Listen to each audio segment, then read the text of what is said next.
two humans could technically restart humanity. They would also create one of the worst family reunions in history. Imagine every other person on Earth has vanished. Cities are silent. Roads are empty. The power grid is beginning to fail. Somewhere, two survivors find each other. One fertile man and one fertile woman. They have food, shelter, and the extremely uncomfortable realization that the future of Homo sapiens has become their personal group project. Could they do it? They could have children. That is not the same as rebuilding humanity. Their sons and daughters would carry only the genetic variants present in those two parents. Then the second generation would face a problem no amount of romantic music can improve. Every possible partner would be a sibling. Their children would have to reproduce with siblings, cousins, nieces, nephews, or eventually their own descendants. The family tree would stop looking like a tree. It would become a wreath. So, the smallest population needed to repopulate Earth is not two. But it is also not a number scientists can write on a box and guarantee. The answer changes depending on what repopulate means. Do we mean produce one more generation? Avoid extinction for a century? Remain genetically healthy for thousands of years? Rebuild a population of millions, or preserve civilization, agriculture, medicine, engineering, and enough practical knowledge to prevent the survivors from becoming highly educated people who cannot repair a water pump. Each version requires a larger number, and the first enemy is not loneliness, it is inheritance. Every person carries harmful genetic variants. Most cause no problem because many are recessive. A recessive disorder usually appears only when a child inherits a harmful version of the same gene from both parents. If one copy works, it can often compensate for the other. Unrelated people are less likely to carry the same rare, harmful variant. 156 close relatives are much more likely. 158 siblings receive their genes from the 2 o'clock same two parents. On average, they share 202, about half their variable genetic 203 material. First cousins share less, but 206 still considerably more than two random 208 strangers. When relatives have children, 210 matching stretches of DNA are more 213 likely to meet. Hidden recessive 215 variants suddenly have the opportunity 216 to introduce themselves. This does not 219 mean every child of relatives will be 221 sick. Genetics is probability, not 223 divine punishment delivered through a 225 Punnett square.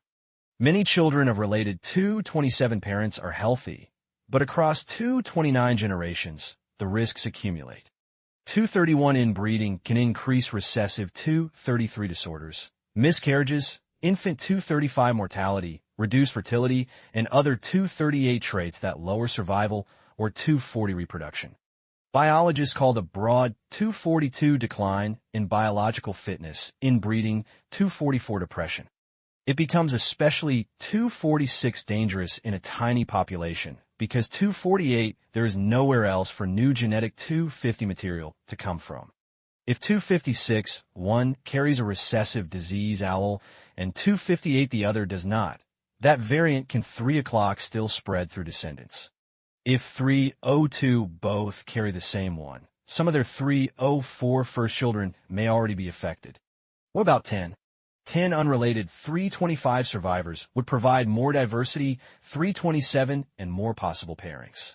With 5 329 men and 5 women, they might avoid 331 sibling reproduction in the first 332 generation by carefully matching 334 children from different families. But 336, the escape, is temporary. After several 339 generations, everybody becomes related 341 through multiple lines. A storm, 343. Infection, accident, difficult birth, or 347 unlucky run of male births could remove 348 a.m. large fraction of the reproductive 350 population.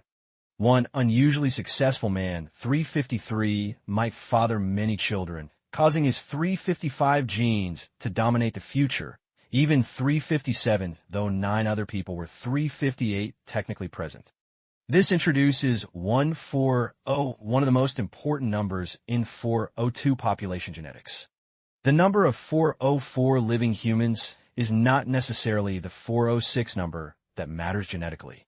408 scientists distinguish census population 411 size from effective population size. The 414 census size is the head count. If 100 for 17 people are alive, the census size is 42100. The effective population size is 423 roughly, the number of individuals 425 actually contributing genes to the next 427 generation in a way that determines how 429 rapidly inbreeding and random genetic 431 drift occur. If 50 men and 50 women 435 survive, but only 5 men have 437 children, the population does not behave 440 genetically like 100 equal founders. If 443 behaves more like a much smaller group.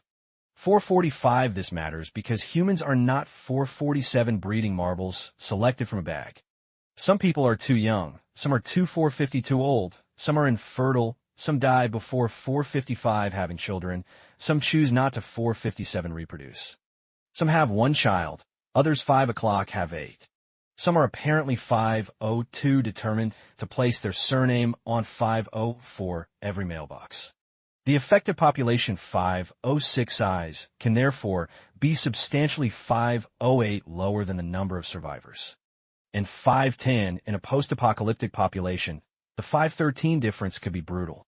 Suppose 100, 515 people survive, but 40 are children, 20, 519 are older adults, 10 are injured, and 521 the reproductive age survivors having 523 uneven sex ratio. The useful founding 526 population may be only a few dozen. If 528 several women die in childbirth or a 531 disease affect fertility, it shrinks 533 again. The number alone tells us almost 535 nothing without the structure behind it. 538 this is why biologists once popularized 540 AM guideline called the 5500's 543 rule. It was developed for conservation 546. Biology, not specifically for rebuilding humans after an asteroid. The basic idea was that an effective population of about 50 might limit dangerous inbreeding in the short term, while about 500 might preserve enough genetic variation for long-term adaptation. These were never magical safety barriers. A population of 49 does not explode when a 50th person walks away. The numbers were rules of thumb based on rates of inbreeding, genetic drift, and loss of variation. Later research argued that the targets should be closer to 100 for limiting short-term inbreeding and 1,000 for retaining evolutionary potential over the long term. Even those values refer to effective population size, not simply survivors with pulses.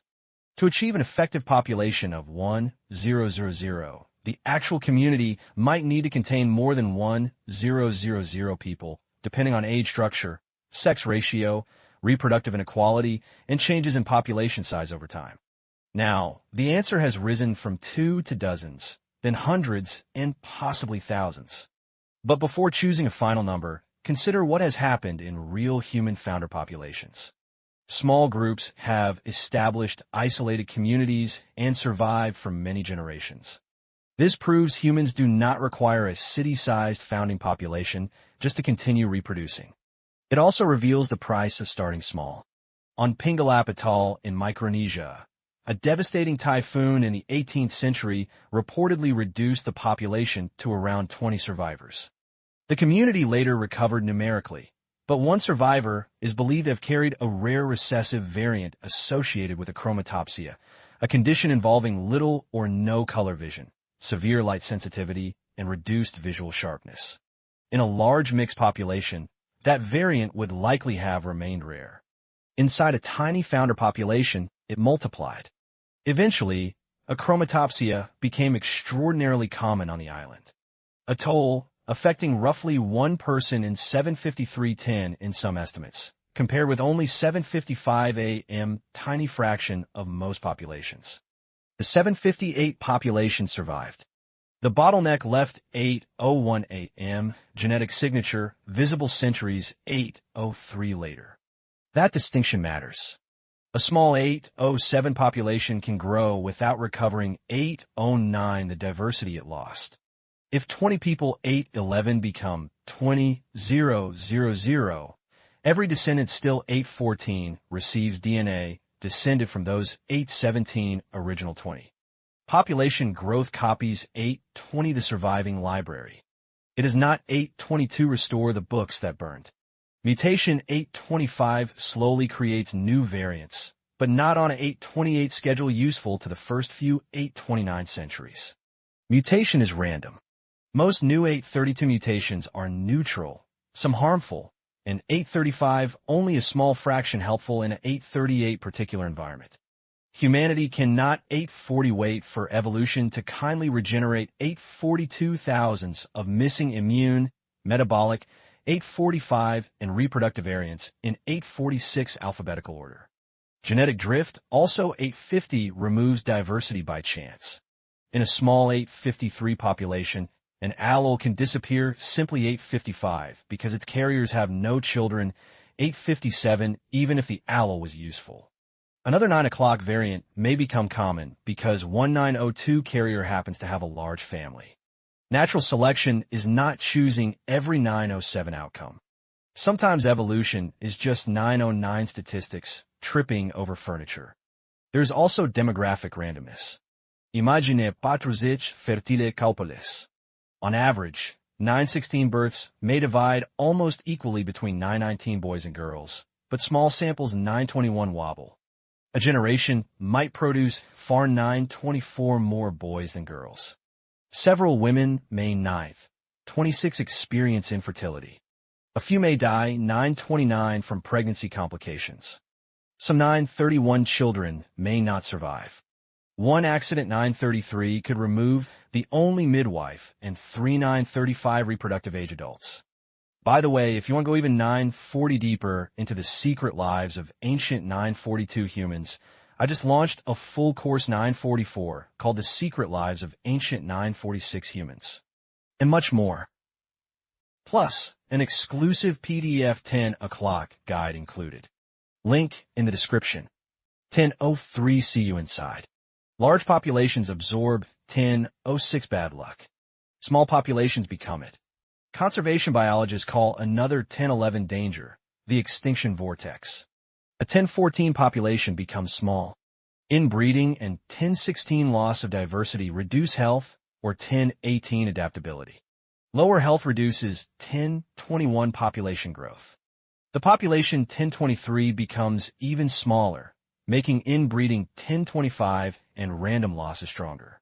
Each problem 1028 tightens the next. Humans could resist 1030 this with knowledge. Survivors could 1032 record pedigrees.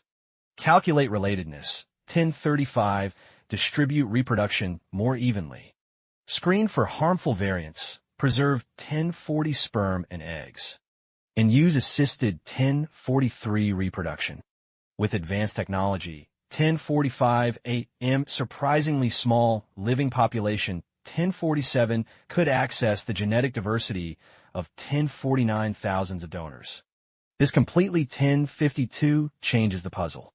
If two survivors 1054 discovered a functioning independently 1056 powered fertility clinic containing 1058 frozen embryos from thousands of 11 o'clock unrelated people, humanity would number 11, 02 longer have only 2 genetic founders. The living caretakers would still face 1107 enormous practical difficulties. But the 1109 gene pool could be far larger than the 1111 room's head count. Frozen sperm is 1114 efficient to store. Frozen eggs and 1116 embryos are more demanding, and all 1118 require liquid nitrogen equipment. Trained personnel, sterile procedures, 1124 medical monitoring, and power. A 1126 cryobank after global collapse is not a 1128 treasure chest